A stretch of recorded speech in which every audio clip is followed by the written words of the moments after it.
Good morning, Peninsula High School. My name is Riley Morey. Our top stories today: homecoming, food drive, pickleball drop-ins, weather with Lila, sports with Carson, and the national address. All this and so much more today on Peninsula News.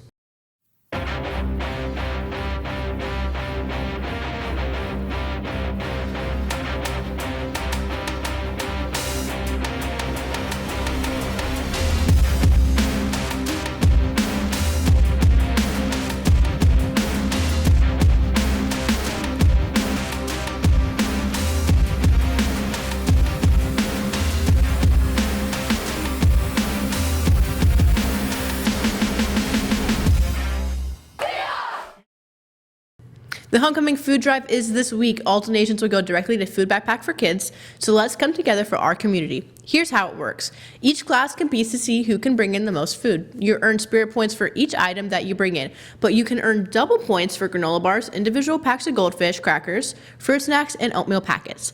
Please drop off your donations before school starts each day at the ASB window. The competition ends Friday morning. Let's show our school pride by filling those bins and helping with our community. Together, we can make this drive a huge success. Pickleball drop-ins this week are on Thursday, October 2nd. It's $5 from 5:30 to 7:30 in the Aux Gym.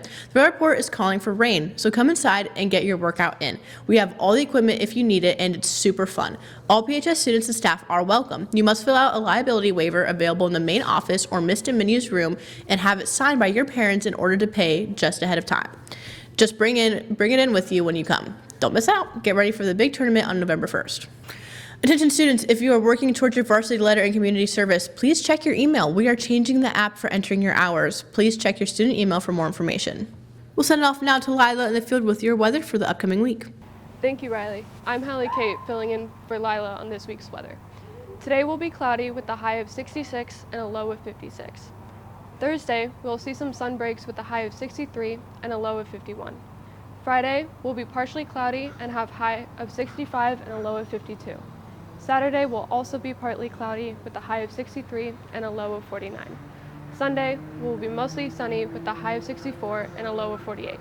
That's it for this week's weather. Now back to you, Riley. And now this week's sports report, we'll send it off to Carson Morrison. Take it away, Carson.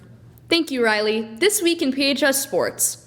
This week in PHS football, our Seahawks won in a game against the Capital Cougars this past Friday. The game was close with a score of 10-9, but our Seahawks ended with the win. This Friday, we have our much-anticipated homecoming football game against North Thurston. Theme is Pink Out. Come support our Seahawks while getting hyped for HOCO. Girls volleyball won their home match against Mount Tahoma High School with a score of 3-0. Coming up, they have an away match at Lincoln High School. Wish them luck. That covers it for this week. From the PHS Sports Desk with your Peninsula News Sports, I'm Carson Morrison. For more information about the world we live in, here's Katie Hutchison. Thank you, Riley. This is Katie Hutchison with your weekly world news update. Is peace finally on the horizon for those living in the Gaza Strip? On Monday, the President of the United States set forth a plan with Israel Prime Minister Benjamin Netanyahu. The joint appearance by both at the White House was a clear display of unity when the American president has shown signs of frustration with the Israeli Prime Minister and when the world has grown horrified at Israel's prosecution of the war against Hamas in Gaza, which has killed tens of thousands of Palestinians. So this is a big day, a beautiful day, potentially one of the great days ever in civilization. But it is still far from the assured that Hamas would agree to their demands. The proposal calls for the immediate ceasefire, after which Hamas would have 72 hours to return all hostages, both dead and alive. In return, Israel would release 250 prisoners sentenced to life, plus 1,700 Gazans who were detained after October 7, 2023 massacre. I'm Katie Hutchison, and that's the news of the world. Now back to you, Riley. And with the National, here's Tress. Thank you, Riley. Hello, Seahawks. This is Angelina Brambila for the National.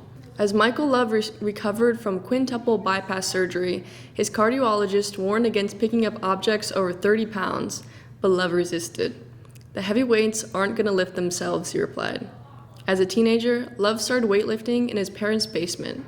5 decades later, the 66-year-old continues to lift in the basement of his home in Mezamani and in competitive powerlifting meets. I'm not going to have somebody tell me I can't do the things in life that are important to me, he said. Love's recovery from surgery has gained attention around the state and in medical circles because 13 months after the procedure, he set a U.S. Powerlifting Association national record for his age and weight group.